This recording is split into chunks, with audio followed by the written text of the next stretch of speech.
उद्याची मतमोजणी रद्द, हायकोर्टाचा मोठा निर्णय।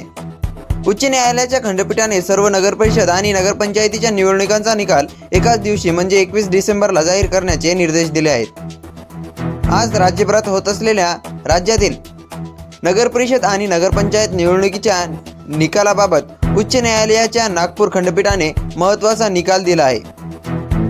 काही नगरपरिषदांबाबत न्यायालयीन प्रक्रिया प्रलंबित असल्याने राज्यातील जवळपास 20 नगरपरिषदांची मतदान प्रक्रिया पुढे ढकललेली होती। ही निवडणूक 20 डिसेंबरला होणार होती, त्यामुळे सर्व निवडणुकांचे निकाल एकाच दिवशी जाहीर व्हावेत, अन्यथा 20 नगरपरिषदांच्या निकालावर प्रभाव पडू शकतो अशी याचिका उच्च न्यायालयात दाखल करण्यात आली होती। उच्च न्यायालयाच्या खंडपीठाने सर्व नगरपरिषद आणि नगरपंचायतीच्या निवडणुकींचा निकाल एकाच दिवशी म्हणजे 21 डिसेंबरला जाहीर करण्याचे निर्देश दिले आहेत। आज मतदान झालं तरी त्याचे निकाल 21 तारखेला जाहीर करा।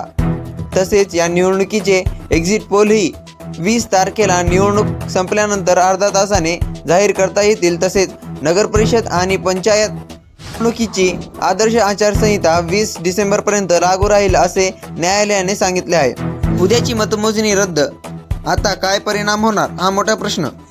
प्रशासनाला EVM सुरक्षित ठेवण्यासाठीचे स्ट्रॉंग रूम आणि मतमोजणी केंद्र 21 नोव्हेंबरपर्यंत राखीव ठेवावे लागतील। ही निवडणूक जवळपास 280 ठिकाणांवर होत असल्याने आणि प्रत्येकाची मतमोजणी स्वतंत्र ठिकाणी वेगवेगळ्या शहरात असल्याने जवळपास 280 पेक्षा जास्त मतमोजणी केंद्र आणि स्ट्रॉंग रूम 21 नोव्हेंबरपर्यंत राखीव ठेवावे लागतील। शिवाय सर्व स्ट्रॉंग रूममध्ये तेवढे दिवस EVM सुरक्षित ठेवण्यासाठीचा पोलीस बंदोबस्त ठेवावा लागेल। स्ट्रॉंग रूममध्ये EVM असताना निवडणूक निर्णय अधिकारी तसेच निवडणूक प्रक्रियेतील कर्मचाऱ्यांना रोज स्ट्रॉंग रूममध्ये जाऊन पाहणी करणे आणि स्वाक्षरी करणे बंधनकारक असते। ती प्रक्रिया रोज 21 नोव्हेंबरपर्यंत पार पाडावी लागेल।